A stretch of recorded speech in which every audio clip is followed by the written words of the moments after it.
Hey everybody, how you doing? Happy Tuesday to you all. Here we are for the Seth Joyner show this week. Not a whole lot going on in the NFL.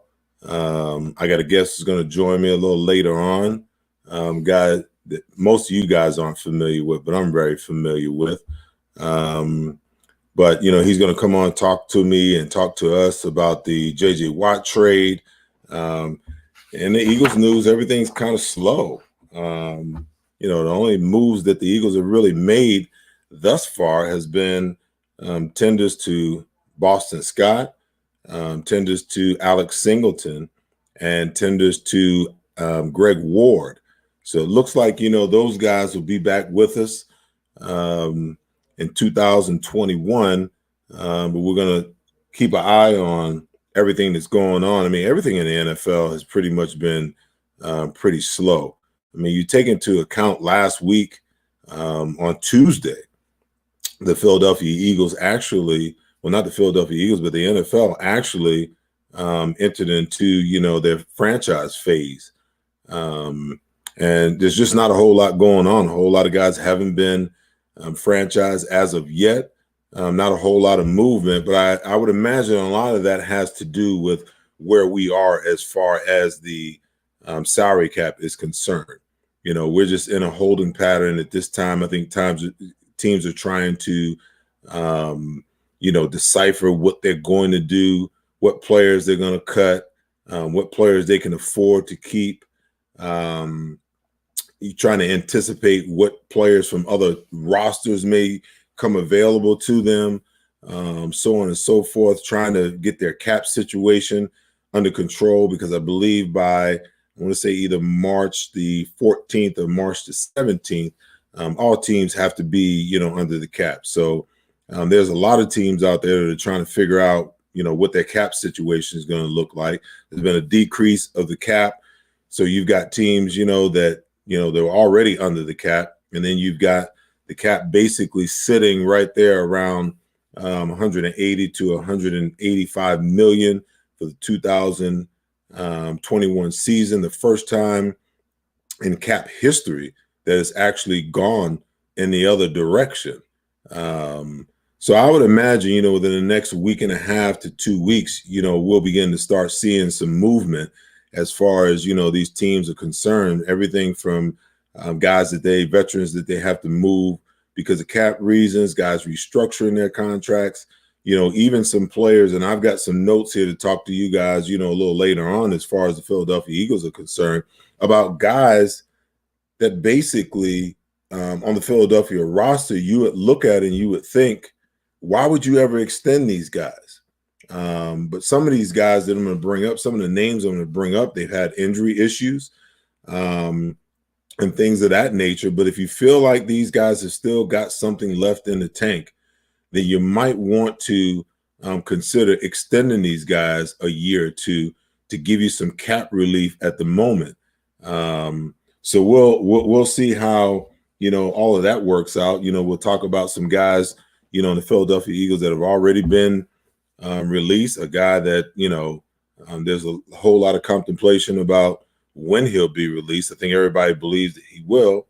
And another guy that's been mentioned in some trade rumors, some news rumors, and another guy who basically is in lingo at this point in time. There's been rumors that he may call it a day, but there's also been rumors as well that he's kind of weighing his options at the moment. At this time, I want to bring in my guest for today. Oh, he just disappeared on me. So we'll wait for him to get logged back in. I'll bring him in and introduce him. Let's talk about some of these releases while he gets technically updated here. D-Jack's already gone. Philadelphia Eagles have already released him. I think we all kind of saw that coming. We were hoping for the best when they actually brought him back. But he gave us, as he always does, a lot of big plays, a lot of a few exciting moments, but just couldn't stay healthy. And then the other guy I was talking about, referring to, was Shawn Jeffrey. I think it's a foregone conclusion that he will no longer be a Philadelphia Eagle come September of 2021. Everyone's waiting to see again how long it takes for this to happen and what the cap ramifications will be. I think that Howie Roseman is in a place where he's trying to figure all of that out as well. Then you've got Zach Ertz, big question mark, because we don't know whether the Eagles are intending on packaging up Zach Ertz in a trade, because I think he's got a year or two left on his deal, or whether he's going to be a straight out cut because they cannot, afford him. And then the guy I was referring to, as far as, not knowing what the circumstances would be as far as, what he's going to do. There's been rumors floating about that Jason Kelce is considering retirement. Personally, I would love to see him come back. This offensive line needs him.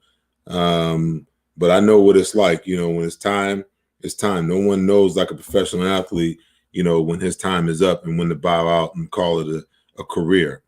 So we'll wait to see, what happens on that. I'll be here as usual every Tuesday to bring you Eagles news, as well as NFL news. And I want you guys to know, because I had a guy last week on in the chat that got a little upset because, we were talking Tiger Woods and we were talking all of these other issues and talking about other teams. The Seth Joyner show, I will tell you, and thank you guys. I thank each and every one of you, all you guys that follow. I thank you for your commitment to the show and the growth of the show. Without you, we'd have no show.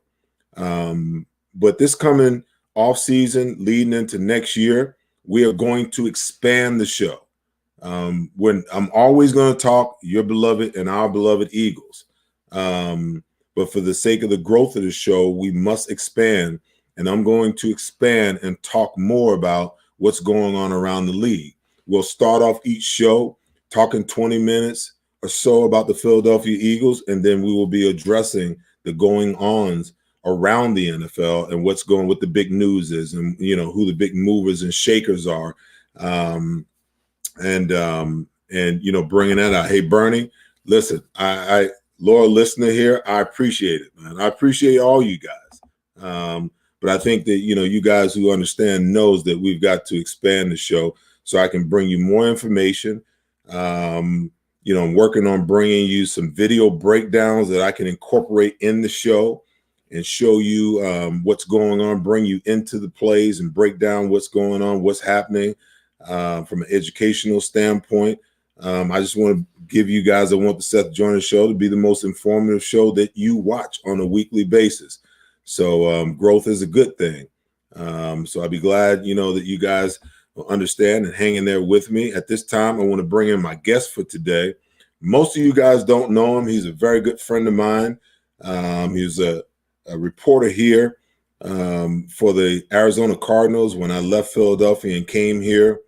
Longtime friend of mine, has his own show, the Brad Sesmat Show, here in Arizona. Not only does he stream his show, but you can watch him over on Fox Arizona. One of the reasons I wanted to bring him on because of all the news with J.J. Watt as well. But listen, I can promise you, he's informed. He's as informed as any other guest that I've had on. We're going to talk some Eagles. We're going to talk some J.J. Watt, and we're going to talk some Russell Wilson and some Deshaun Watson. At this time, I'd like to introduce you guys to my good friend. I call him the big guy, Brad Sesmat. Brad, how you doing, my friend? Seth, that was a great intro. Great to be with you. We're going to compare your contract with the Cardinals with J.J. Watts. How's that to start with? There is no comparison. there is no comparison.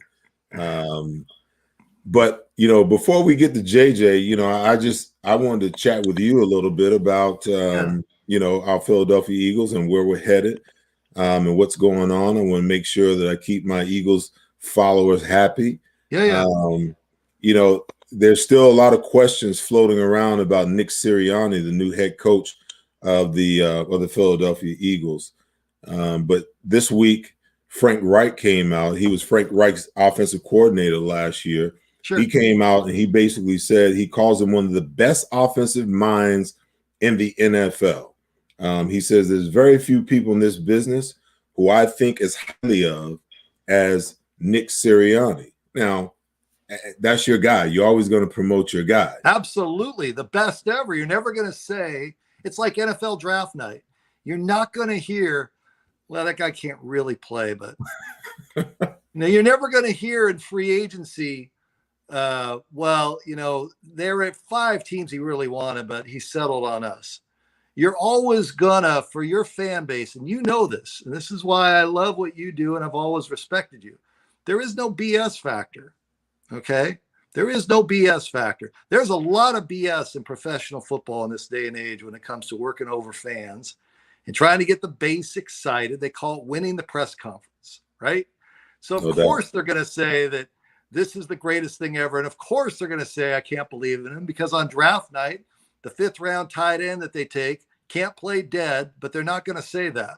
They're not going to say that he scored a next to nothing on his tests leading into it. They're not going to say we put him at the board and he had no idea what to do. They're not going to say that, because fans don't want to hear that. Fans are going to hear, and you know this, Seth, there's so many empty jerseys in the league now, guys that can't play.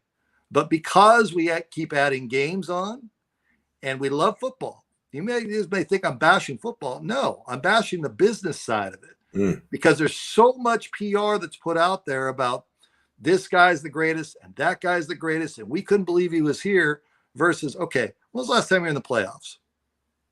When was the last time you had a good playoff run? When was the last time you really were competitive in the division? Mm-hmm. You can roll guys out all day long. You can have front office guys say, we've got this figured out and that figured out. They're never going to say publicly.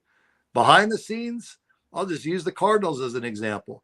I don't know what they're going to do with Larry Fitzgerald out here, and I know we'll talk about the Eagles and everything, but I saw Fitz on Saturday in Tucson playing golf.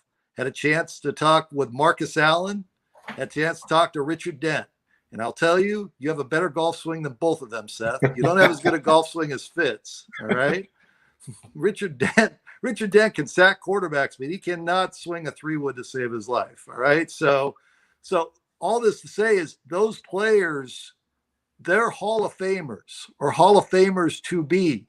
Mm-hmm. And when you go up and down an NFL roster, look at what the quality of the football is like when you get to week 13, 14. Now we're at a 17th week. There's simply not enough good players. There's not enough. Look at quarterbacks. By the time we get through to get to December 1st for teams that are out of it, they're on their 4th and 5th guy trying to find guys to fill. And look at the Rams at the end of the season, who they started at quarterback when Jared Goff went down. It was someone that was playing for the Arizona Hotshots out here. Right. So that's my rant on they're going to say this in March, and in 2 weeks when free agency, they can actually talk openly about it and make moves and all that. These next 2 weeks are when they're going to go to players and say, you've got to take a haircut. Mm-hmm. You know that.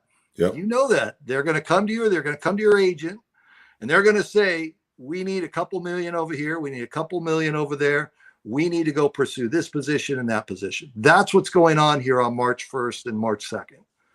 Well, and listen, I know that my listeners are hopeful that Nick Sirianni is the answer.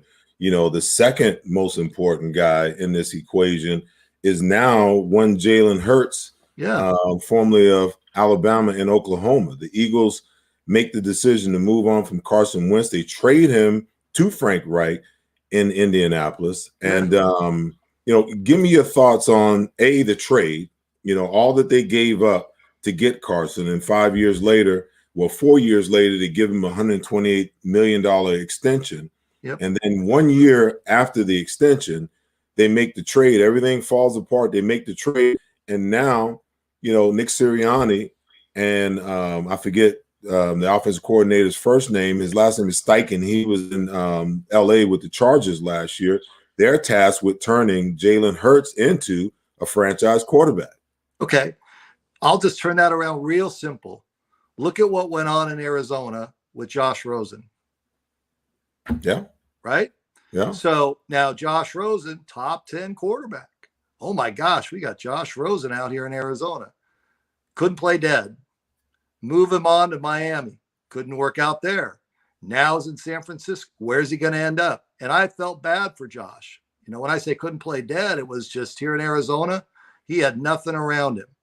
Go to Jalen Hurts. You tell me, is there enough around Jalen Hurts? In this day and age of quarterbacks, out here, they're wanting to talk about Deshaun Watson for Kyler Murray. Fans are. Fans are. They've seen Kyler. They've heard Kyler's too small. Kyler gets balls batted down last. Deshaun's big. Deshaun's ready to roll. All right, you're in Philadelphia. Deshaun Watson in an Eagles uniform. Deshaun Watson to Carolina. Any place you want to go. Is he better than what you already have in place? And in Philadelphia, is Deshaun Watson better than Jalen Hurts? So if you're the Eagles, you've got to explore all options. Every team's got to look and say, is that guy better than what we already have in place? Sounds crazy, but that's the business of football. If Kyler Murray doesn't produce this year and take the team to the next level, it's 3 years. And usually, Seth, 3 years, you're done. Right? Well, it's about the shelf life. You're 100% correct. But, you know, I think that the Philadelphia fans view Carson Wentz as the savior.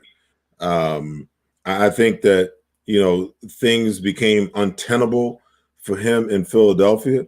And people will, you know, listen, my view is the majority of them here are Philadelphia Eagles fans. Yeah, okay? sure. At the end of the day, they're going to say, oh, that comparison, Josh Rosen to Carson Wentz, that doesn't even fly. But the truth of the matter is, you know, you had a Carson Wentz, you know, who looked like he was going to be the guy in 2017. He gets hurt. He struggles through, comes into 2020, you know, just plainly lays an egg. And you know what? I'm going to go a step further and say that, yes, he did not have the pieces around him to be as good as he needed to. But when you watched him play, you know, I always say that, you know, your quarterback can lack in a lot of different areas. But the thing he cannot do is he cannot be a part of why the team is doing bad. Right. You know, and Carson, in my opinion, exacerbated an already tenable situation in Philadelphia. Now you fast forward, you know, to a Jalen Hurts, and we can talk about those things that are around him. But I think the one thing that Jalen brings to the table that Carson didn't bring to the table was a desire and an inner clock to get out of the pocket and either try to make something happen, you know, with his legs. And Carson did that early on in 2016, 2017. You know, he would move, but it didn't seem like, you know, that was in his skill set, you know, in 2020. Now, and people will say, hey, you know, that style of quarterback that Jalen Hurts plays, that's not going to fare well. Well, listen, if you're not getting the protection, you know, and guys aren't getting open, what do you expect your quarterback to do? He's got three options. He can either lay down and take the sack, he can either throw it away, or he can take off and run with the football. Jalen Hurts has the mental wherewithal to say, you know what, hey, time is up. It's time to go. In zone situations, he's going to scramble to throw the ball down the field. In man situations, he's going to take off and get what he can get and try to pick up a first down. But this team is in transition, and with a young quarterback who only started 4 games his rookie year with no OTAs and very limited training camp and no preseason games. Right. He's now going to be the face of the franchise, and you're also going to bring in a veteran to challenge him and mentor him. No, I think you're right. I think out here, Kyler Murray, Jalen Hurts is a very fair comparison in that Kyler had to learn, and there's still big questions about his ability to push the ball downfield. All people see is the Hail Murray against DeAndre Hopkins. That's the only highlight nationally that people really see. What they didn't see is Kyler Murray's struggles this season in making plays. He could create plays with his legs. I think what you're saying with Jalen Hurts is true. When I saw the Eagles a little bit, Seth, they just looked like they finally had some life and some energy and some enthusiasm around them. It felt like, okay, they've got that position now with somebody to go the next level. As I said earlier, the average quarterback now in the league, there's not that many Ben Roethlisbergers, next to none. The Josh Allens of the world that come in, they're going to get a little bit of an extended stay. If you're up in Seattle and you're Russell Wilson, you're getting your head beat in, and now maybe you want out, that is becoming more the norm, and teams are going to move on. They're going to pull the ripcord pretty quick. If you're the Rams and it's just not working out, let's get Jared Goff out of here and let's do it really quick. And let's bring in Matthew Stafford and see if we can get some enthusiasm. So I think when you're talking about where the Eagles are today at quarterback, and I'm not there and I don't watch them every day, but when I did see them play, they just look like they were not lifeless and listless. And they look like that with Carson Wentz at the end. Well, they have an insurmountable situation on their hands, and they've got some cap issues. You don't have to comment on these. I just want to throw these out there for my listeners for conversation, and then we'll jump over to more widespread NFL, and obviously the big news in the NFL is J.J. Watt. So. Possible extension, guys, for for the Eagles. And I say extension because I'm looking at these extensions more so from the standpoint of, cap value and cap flexibility than I am that these guys actually deserve to have their contracts extended. Jordan Milada, he's in the last year of his contract, signed a 4-year, $2.5 million deal. This is a guy, in my opinion, who they've got to figure out how to extend. I don't know how much money they can actually save cap-wise by extending him, but I think he factors in a major manner with what the Philadelphia Eagles want to do moving forward. Brandon Brooks, if they're confident that Brandon has anything left in the tank, he's got to be a guy that they consider, restructuring his deal, not so much really extending him, but restructuring it in a way where they can get some cap relief there. Another guy that you can look at is maybe Lane Johnson, who has a big cap hit. Him along with, if you believe that there's something left in the tank. Fletcher Cox has almost a $23 million cap hit coming up this year. Do you extend these guys and extend them in a way, again, where you basically say, okay, we're going to add some years. We're going to stretch the money out another year or two in order that we can get cap space and cap relief so we can do what it is that we need to do. And lastly, Derek Barnett, is going to count $10 million against the cap this year. He's on his 5th-year option. The Eagles may need to look at, extending him as well from the standpoint that, hey, if you add 2 years to his deal, if he's open to doing that, then you can spread that money out. You can give him an extension. That way you can kind of get 2 more years to look at him if the defensive coordinator so deems that, he's an asset. And that gives you a little bit of cap space. But the Philadelphia Eagles have got a lot to do. I mean, the moves that they've made so far, like I said, they've tendered Scott, Singleton, and Ward, and those guys will be back. But those guys are going to be players, but I don't know how major players they're actually going to be. So the Eagles have a lot to do. Moving on right now, I want to segue into – Seth, let me jump in here for a second. So Deshaun Jackson, okay, the dead money that's tied up Deshaun Jackson, the dead money for the Eagles – if I'm just looking at it from a distance, with Carson Wentz, Deshaun Jackson, that's right there. You're looking at some cap stuff and saying, how's this going to work exactly? And I don't know where you were at on the Deshaun Jackson thing, but that felt like that had run its course. Well, that was a move that they had to make. I think that, all things being equal, had Deshaun given us, a full year last year and a full year this year, there's no doubt when you watch him play that he has big playability. He still has something left in the tank, but, the old coaching saying the best ability is availability. The guy's just not been available. He cannot stay healthy. So these cap situations that the Eagles have found themselves in, it's of their doing. I talked about it last week in the show, and I'll reiterate it again. The Philadelphia Eagles were pretty much in a 5-year window. They were in their Super Bowl run. Carson Wentz was drafted in 2016. The team goes 7-9 that year. They come back the following year, and he leads them to 12 wins before he has the injury that takes him out. Nick Foles takes the team to victory in Super Bowl 52.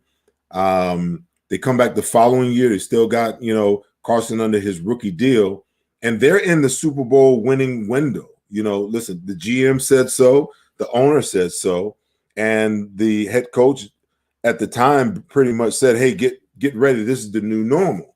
Well, what they did is they pretty much mortgaged the salary cap in a major way to chase Super Bowls throughout the following 3 years. The problem is the team was inundated with injuries across the board. I mean, injuries like I had never seen before. They went through two training staffs trying to figure it out. They went through a new sports science guy. They went through a new training staff trying to figure out how they could keep their players healthy and on the field. And the other big mistake that they made is they brought back guys, older guys, and gave them large salaries that really saddled the team. And when I say mortgage the future, that's basically what they did as far as the salary cap was concerned. One of the reasons, in my opinion, that Doug Peterson was fired was not so much, what transpired in week 17, with Nate Sudfeld getting in the game. It had more to do with the fact that, we are now in rebuild mode. No organization is going to come out and say that. Doug Peterson would not have lived and would not have lasted another season in Philadelphia after 3-13-1. Yeah. There was just 3-12-1. There was no way that was going to happen. So the best thing for him was the exit stage left, because he wasn't going to last throughout another. So you listen to the owner, and he basically said, hey, we're building for the next 2, 3, 4, 5 years. That says rebuild to me. So when you talk about the salary cap situation they find themselves in, it's because they chase Super Bowls. They only got one in that 5-year window, but that's normally how it is. You got a 4 to 5 year window, especially if you got a rookie quarterback under a rookie contract. You're giving yourself an opportunity to win while he's still under that contract. And at the end of 4 to 5 years, now you have to make the adjustment. Now you have to look at, okay, how do you make changes? And to make an already bad cap situation worse, they had 3 years of major misses in the draft that left the team devoid of talent. So that's now why they find themselves where they are. Well, and it's Philadelphia Eagles. It's happened to a lot of teams, right? Across right. the league. So you have a player like Zach Ertz. Let's go back on Zach Ertz. You mentioned him earlier. That's a big number, right? For a team that is, as you put it accurately, and I don't know if you agree with the rebuild or if you disagree with the rebuild, but the teams that are able to get it flipped in a hurry within a couple of years, then fans are going to say, all right, they've got it figured out. Out here, this is their 5th year missing the postseason, right? So we're looking at this kind of like, let's tilt our heads here a little bit. Like, okay, you guys, you haven't been in the postseason in 5 years. You've run through some quarterbacks. You got a coach here, Steve Wilkes, for 1 year. You completely whiffed. You missed on a quarterback that was here 1 year, and Joshua, you completely whiffed. So we sit out here and kind of tilt our head. I look at Philadelphia and say, okay, they made a run. They actually got some hardware. Now they have some players that were still part of that team. Those players are very popular with fans. Most fans don't want to see those guys go away because they have their jersey and they love those players. A guy like Seth Joyner goes from green and white to Cardinal colors, comes out here to Arizona and plays in a half-empty stadium. Yeah, he came out here and he did his thing. No different today, Seth, from my view, in that the Eagles are in one of those spaces where do guys like you that are proud Philadelphia Eagles, okay? I'm never going to call you a proud Arizona Cardinal or Phoenix Cardinal. That's not happening. But are there proud Philadelphia Eagles look at it with their lens and say, these guys are doing the right things. Yeah, this is going to be hard for us to go through. We went through this hard year. We still have some players that are very popular. And I'll just, Zach Ertz is very popular from a distance. Exactly. And so if he's not there, he got rid of my favorite player. Guess what? Welcome to pro sports. That's what happens. There's times where your favorite players gotta go in the better interest of the franchise, to not be stuck in the cycle of missing postseasons for 5 straight years. It's gotta happen. I agree, but that, because I understand the business of football. Yeah, because you're a journalist. You understand the business of football. The problem is, very few fans, can detach themselves from an emotional level away from a player like Zach Ertz. I mean, he set the record for sure. a couple years ago.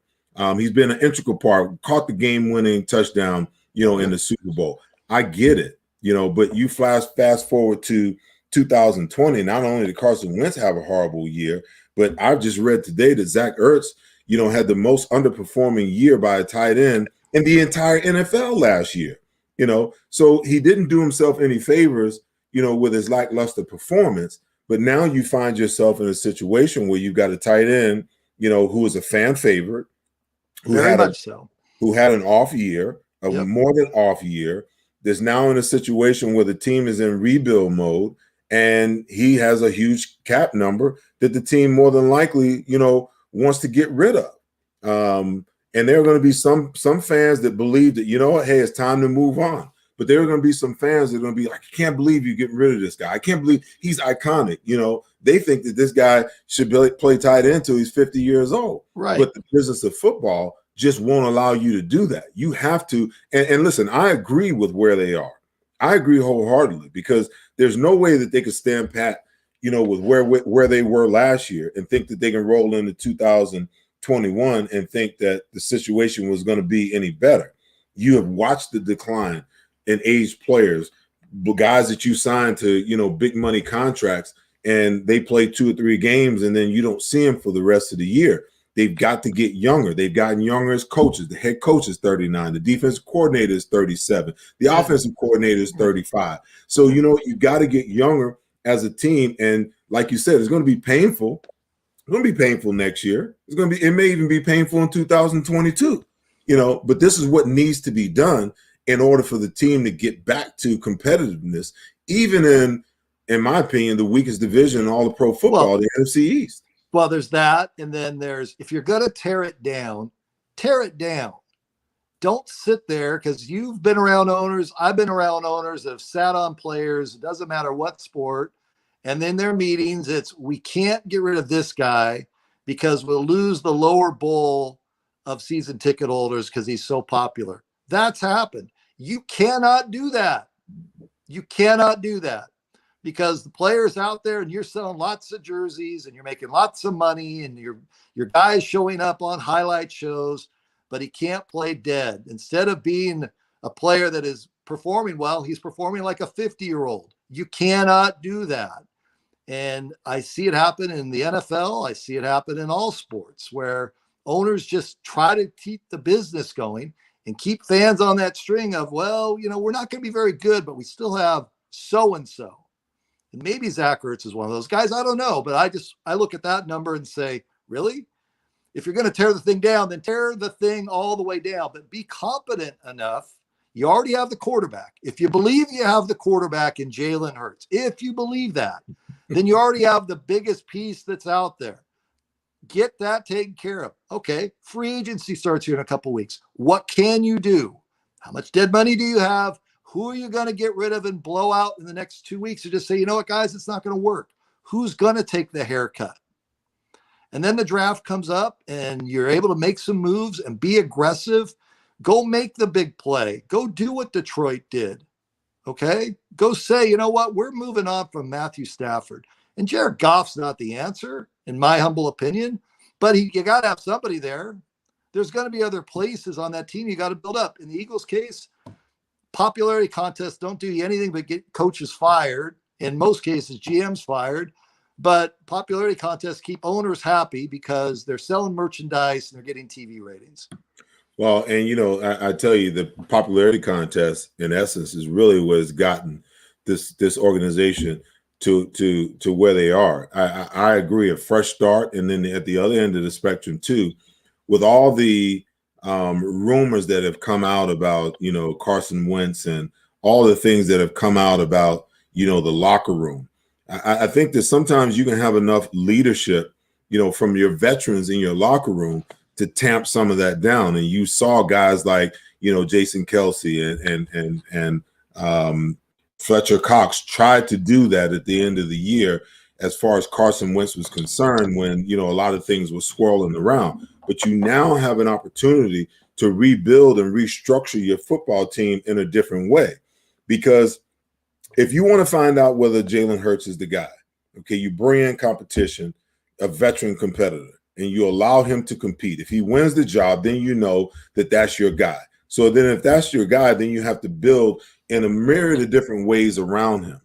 You have to put him in a position where he can be the leader, And I think in a lot of ways that Carson Wentz was never the leader. He was never the locker room leader of the Philadelphia Eagles, because what you had is you had a divide and a split in the locker room because he got them to the prom, but then Nick Foles was the guy, that took the girl home, so to speak. Yeah. So then what wound up happening, when he won the Super Bowl, you had a locker room divide. You had Foles guys, you had Wentz guys, and I think it began to manifest itself in a way that, behind the scenes, it tore the locker room apart. Listen, I've been in locker rooms. I know how it operates. Guys are always going to follow the guy who's going to lead them to victory. But if you have a guy that's not saying the right things and not presenting himself in a leadership role the right way, it can be detrimental. So when you talk about tearing it up, yeah, go ahead and tear it up, but as you begin to build it back up, you got to build it in a way that allows, your young quarterback to be the front leader of the team. You're always going to have those guys, those other guys, but that guy has to be the leader of your franchise. And I think if you're going to tear it down, then you got to rebuild it in a way that allows him to be that guy and for there to be no question. How do you do that? With young guys that's able to grow in the game together, to get to a place of competitiveness together, that trust each other, that looks to him for leadership, that follows his lead, his work ethic on the field, off the field, at home, whatever it is. Now you're building your roster and you're building your team in a proper way. The Nick Foles, Carson Wentz thing, just in my opinion, it fractured this team beyond repair. And I think that's one of the reasons why he's no longer the franchise quarterback of the Philadelphia Eagles. Let's segue into J.J. Watt. J.J. Watt asked for his unconditional leave, from the Houston Texans. They grant him his leave, way ahead of, schedule, in my opinion. I thought that, you don't see guys, get released that early in the free agency period. Makes the decision to come to the Arizona Cardinals, signs a 2-year, $31 million deal with $23 million of that guaranteed. Yeah. For a guy who's been playing, 10 years in the league, his reputation precedes him. There's no doubt about it. He has been one of the greatest, one of the best players at his position. But what I did is I went back and I studied. I wanted to see what the production looked like from beginning to end.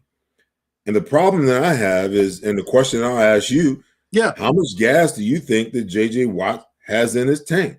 He has 122 sacks over 10 years. Yep. The first 5 years, he has 74 and a half sacks. The last 5 years, he's got 47 and a half sacks. And over the last 2 years, a grand total of 9.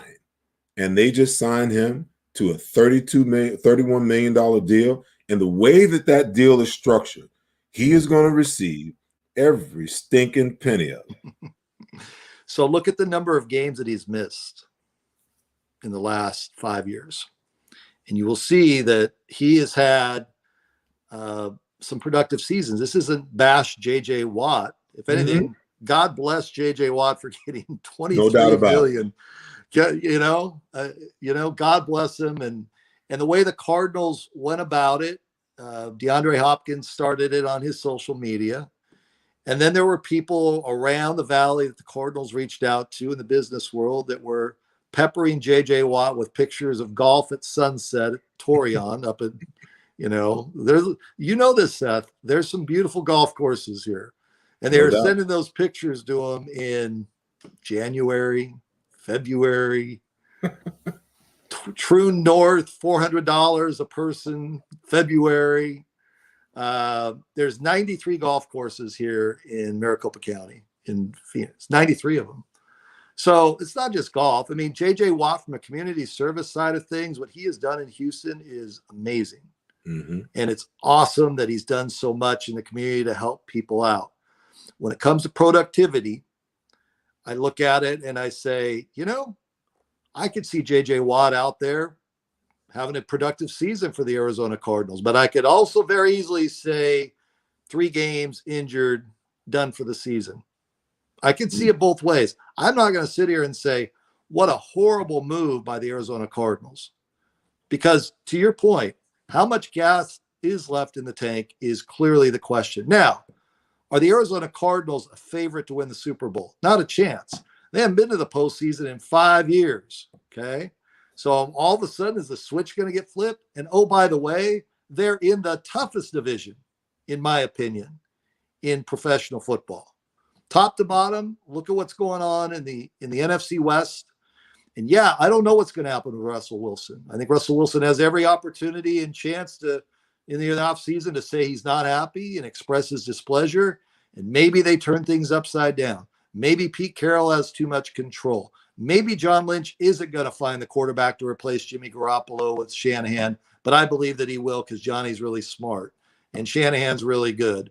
And you're at the Super Bowl one year, the next year you have a bunch of injuries, your quarterback doesn't play well, they're going to figure it out. The Rams aren't sitting around playing around. They go out and they make a big move for Matthew Stafford, one of many moves that they're going to make.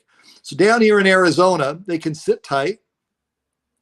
They don't have much that's been tied up in terms of free agency on their defensive front. It's not like I look at them top to bottom and say, wow, this is a great defense. It was okay. But they've got age on the back end with Patrick Peterson. There's no denying that. Budda Baker is the best player that people don't talk about in the NFL at his position. He's also the highest paid player. Seth, they're tying up a lot of money on that defensive side of the football. Mm-hmm. Meantime, they've got this quarterback that they spent the number 1 overall pick on, that they love to death, but they're going to let Kenyon Drake probably walk. Probably going to have to do that now because I don't see, with all the money they threw at J.J. Watt, there are going to be a lot of haircuts. Can I say this? Yeah, jump in. I'm okay with that. Yeah, because I like Edmonds. I like Chase Edmonds. I don't know if he's physical enough. Can he make it through a whole season? That's the depth of the NFL. To your point with the Eagles, okay. There are players that I love, but you're asking now to play a 17th game, a 17th week, right? And it's only going to keep growing. So the amount of bodies in September and October, I have guys in the locker room tell me, or in Zoom nowadays, I'm just trying to stay healthy till we get to Thanksgiving, and then I'm going to make the push. That's out there. Right. That's it. That's just the facts. There's guys that know they've got it's a war of attrition to try and stay healthy every week in this game. So if you're healthy at Thanksgiving and you're going to be in the postseason, that's still 10 games. If you're going all the way to the big dance, right? So there's going to be some weeks where, you know what, your workload's going to go down a little bit. And then there's going to be guys that just get chewed up and spit out and run into the ground. David Johnson is an example of that. He's a running back here with the Cardinals. They shipped him off to the Texans. David Johnson was amazing, but he was getting almost 400 carries in a season. He was hit out, in my opinion. You could see it coming. They get rid of him. They bring in DeAndre Hopkins. Fine, great. But any roster has to have depth. You can love one guy at running back in particular, Seth. You know this. Running backs, they're not a dime a dozen, but if you find that workhorse, you better find a way to limit his numbers at certain points of the season, because it's just a matter of time before he gets worn down. It's such a violent, physical game. I know fans want to see their guy out there get 30 carries. Those backs aren't around much any longer. Well, so the question is, when we start talking about J.J. Watt, right. If he can stay healthy, and given his slip in production the last 2 years, can he make this defense better? Because I think in everyone's mind, therein lies the problem. Listen, if you can't get to the pass rusher because Chandler Jones is out, then that's going to put undue pressure on your secondary. The Is J.J. Watt the answer? Is he the answer to the complementary piece of a healthy Chandler Jones? And can you get, a consistent pass rush out of Hassan Reddick, Temple product?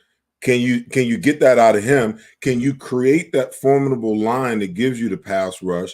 And then can you, what happens to the back end? I think Patrick Peterson's probably done in Arizona. I think that they're looking at upgrading all the way across there. I think Budda Baker, I agree. He's one of the best secondary players that, the rest of the country doesn't get a chance to see much of. Just a great playmaker. But at the end of the day, if J.J. Watt doesn't make you that much better at almost, at $15.5 million per over the next 2 years, then what have you done?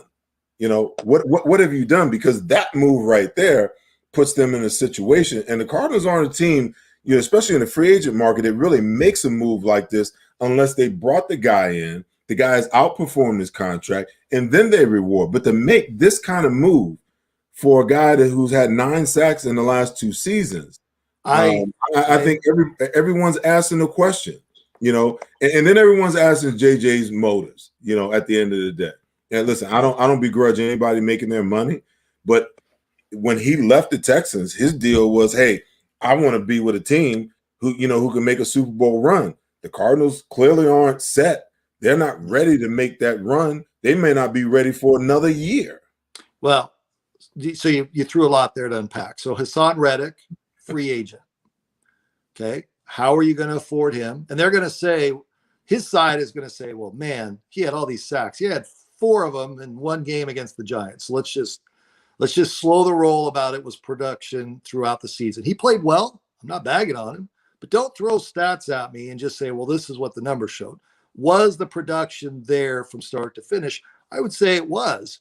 Is someone going to come along and say, he played well in Arizona? And are the Cardinals saying, and I'll bring Larry Fitzgerald in this conversation in a second, but are the Cardinals saying, boy, we really need to keep Hassan Reddick here? How are we going to do that? Or do they go out in the market and find people at a less number? There's some guys out there, Seth. I'm not going to throw names around here tonight, but there's some guys out there that are vets that they could get for a dime, so to speak, to come here and fill out a roster. I don't think that's the way that you need to go about your business. That is the way the Cardinals, though, have gone in the past at times. So Reddick is a big one to me. Look, can Chandler Jones stay healthy? I don't know that. Is Chandler Jones going to come back and be the player that he once was? I don't know that. But if he is, and J.J. Watt is who J.J. Watt was, a lot of ifs here, then I can look at it and say, yep, they've got that defensive front in much better shape than they did a year ago. Is it an upgrade today? If we're just talking talent on the football field, Seth, put all the money aside. Yeah, they're better today. But when you look at the dollars and cents, the business of sports, I like to call it, I look at it and say, man, that is just a ton of money to tie up in a guy who's on the backside of his career, who said he wanted to go to a Super Bowl contending team, who had opportunities with Green Bay and Buffalo. Is Buffalo a better destination than playing in Arizona? I don't know. He's going to be indoors on grass in December. Maybe it is. Maybe Buffalo said, yeah, we can offer you about half of that. We're not going to choke away that big of a deal. So I'd like to really know the dollars that were out there that Green Bay was offering. And, the quality of life out here is terrific. There's no other way to put it. Absolutely. And so was he factoring in, quality of life? I'm going to get paid. Yeah, I'm going to say I'm going to go to a team that can win a Super Bowl. Yeah, I truly believe that. And he said today at his press conference that he texted Kyler Murray yesterday and said, I believe in you. That's why I'm coming. That all sounds great in March. Sounds beautiful. Okay. But let's just see the production. If you're sitting there, bullets flying, and you're 3-4, 3-6 at the midway mark, are you a vet that's going to say, man, I came here and this isn't what I expected? Because look, you're going to face Seattle, San Francisco, and the Rams in back-to-back weeks to end up the season. That's how the schedule lays out every year. You're going to be in that division. So is J.J. Watt the difference maker? Can Steve Keim, the general manager out here, not miss? and have some hits. And he's had some of both sides, I would say. He's had some true misses with the draft, just horrendous picks. And then he'll find a David Johnson in the 4th round who ends up being a terrific player for them. So I think the J.J. Watt signing will get fans excited. It's one of those things where my platforms are filled with Cardinal fans saying this is the greatest thing ever. Of course they are. Okay, before we wrap up, let's talk some quarterbacks, man. There's been so much going on in the world of quarterbacks. Yeah. You've got the trade between the LA Rams and the Detroit Lions. Yep. All kinds of rumors swirling around Jimmy Garoppolo being out in San Francisco. Obviously, the two biggest ones are, Russell Wilson's displeasure with getting beat up in Seattle. And I read an interesting article today. This writer was saying that, he feels like now is the time to move on from Russell. He feels like that, at this point in time in Russell's career, not because of, Russell's play per se, but the way that team is structured and the way that they play, and Russell's displeasure, how do you go back into that building after throwing the organization and your offensive line under the bus, and how do you remedy that? Then you got Deshaun Watson, Yep. Has basically gone to his new head coach and said, "Hey, I have no plans to ever pull on a Houston Texans uniform ever again." You're seeing these quarterbacks now begin to make power plays that was exclusive to a guy named Magic Johnson when he sought to get a Pat Riley to come in and usher that team to a winning way. And these owners are in a position now with these guys making upwards of 30 to 35, $40 million as quarterbacks. These guys are more valuable than these coaches are. Now you got the quarterbacks that are calling the shots. You got quarterbacks that are saying, "I don't want to be here anymore." You got a quarterback like Matthew Stafford. "Hey, I want out." And the Detroit Lions agreeing to do so. I mean, Look how long Barry Sanders played there and wanted out because he knew they were going nowhere. I mean, the guy had to retire to get out of Detroit. But these quarterbacks, it's a whole different level of how teams are dealing with them and what they're going to do. I mean, what do you see transpiring with Russell Wilson? What do you see transpiring with Deshaun Watson? And then there's so many other guys out there. Marcus Mariota came in and filled in admirably for Carl last year when he was injured. And now there's a level of interest. He's even been rumored to, as a backup guy or a guy to come in and challenge Jalen Hurts in Philadelphia.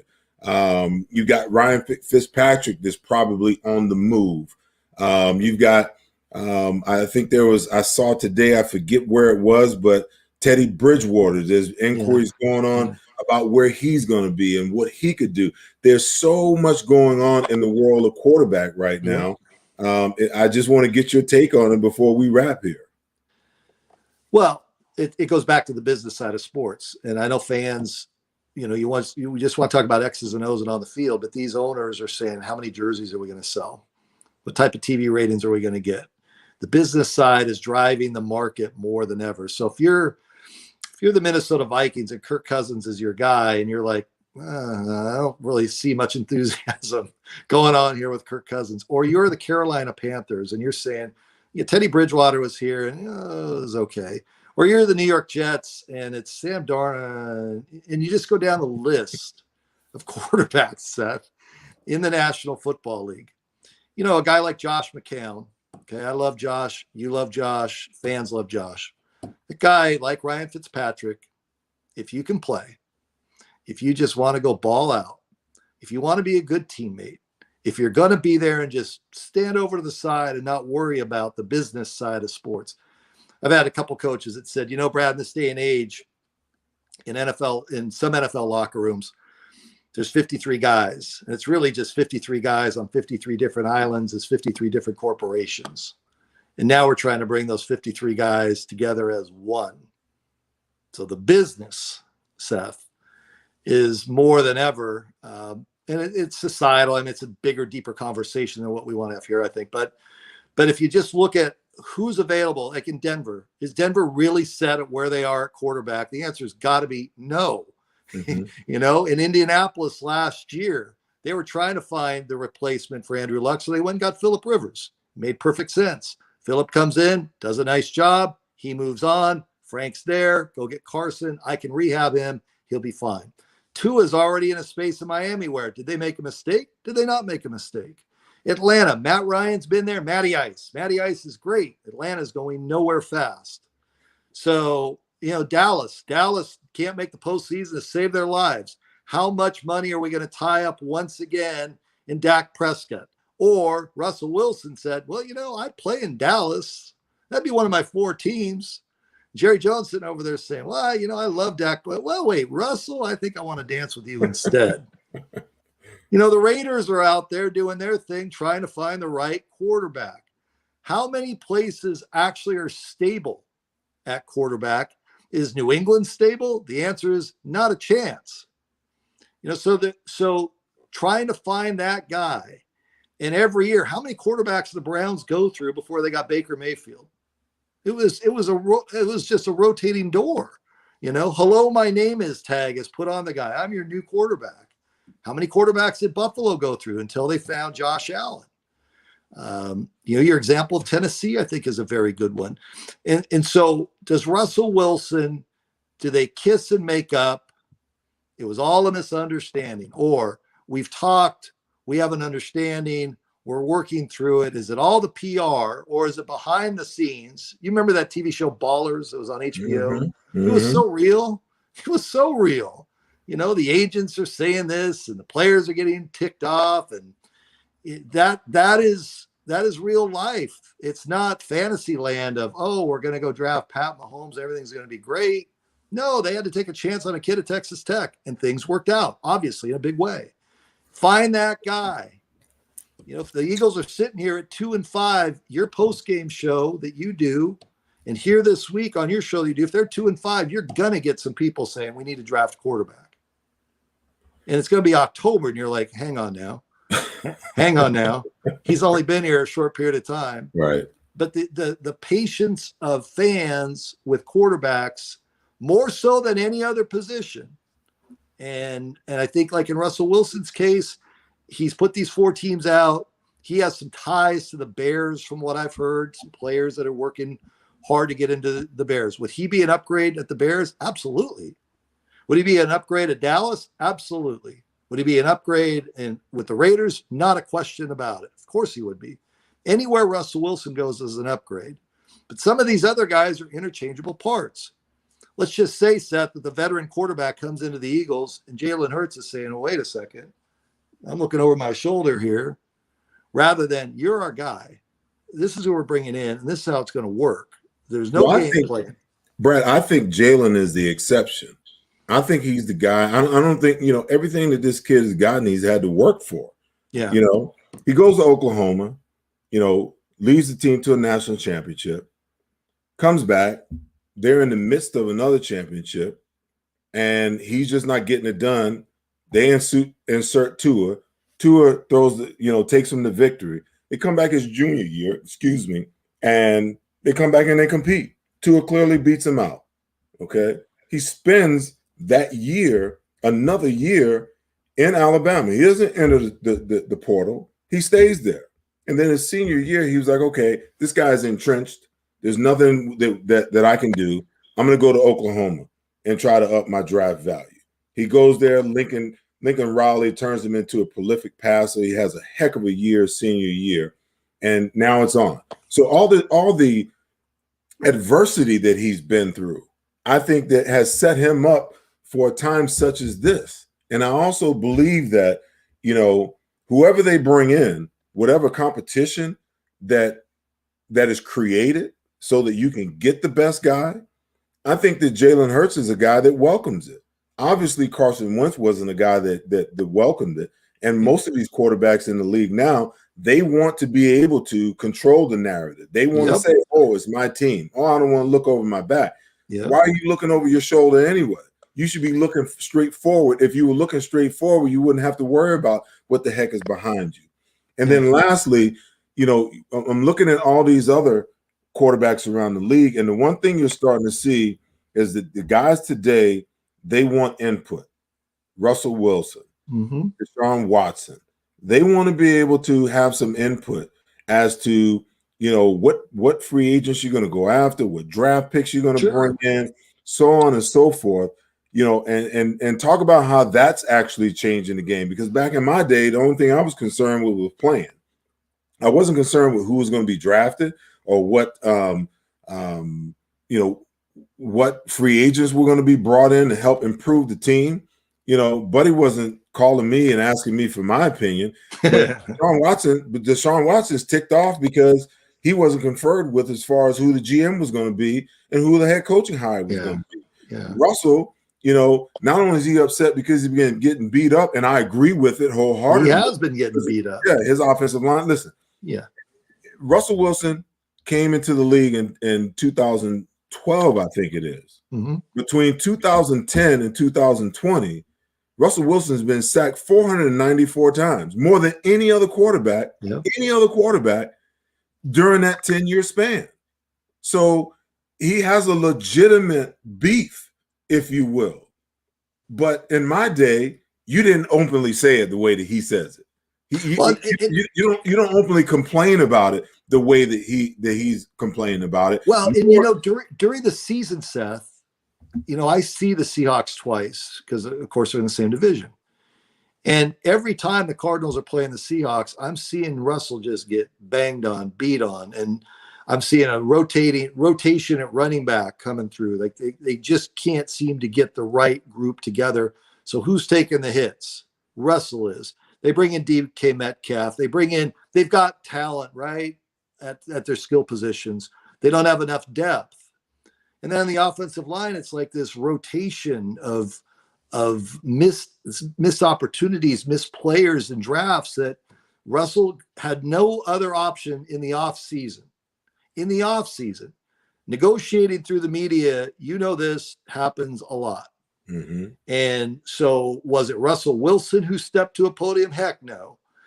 Agent, assistant to the agent, agent's sister, agent's brother, whoever. You know, Russell's really not happy. How did the story, I don't know if you saw this, the Russell Wilson story that came out this last week, that it was the week they played the Cardinals on a Thursday night, that he went into the meetings, talked to them beforehand about, I'd like to do this, do that. And they said no. And he walked out pissed. Now that's not being leaked by Russell Wilson. Somebody's wanting to lay it out there of, well, you know, we tried with Russ and so there's a little bit of greasing the skids of, we got to move him out and we're going to make sure this story and this narrative get out. It's like J.J. Watt. I'm sure we're going to hear that, well, you know, the injuries that he suffered, that he had, in the production he had, he didn't have quite as much talent around him and numbers, and you guys are overreacting to his age, and it's just doing business, and everything's going to be great. And that's fine in March. Get back to me in mid-October, and let's see where we're at here. It's the same thing with these quarterbacks. These quarterbacks, you know, Cam Newton goes to a place where, was there anybody pushing Cam Newton last season? No, not a chance. So you can go pick your spot. It's like these high school quarterbacks that are five-star quarterbacks. Where are you going to go to school? Well, I have to analyze each quarterback room. Well, I don't know. If you're a five-star quarterback, maybe you might want to go compete. How about that?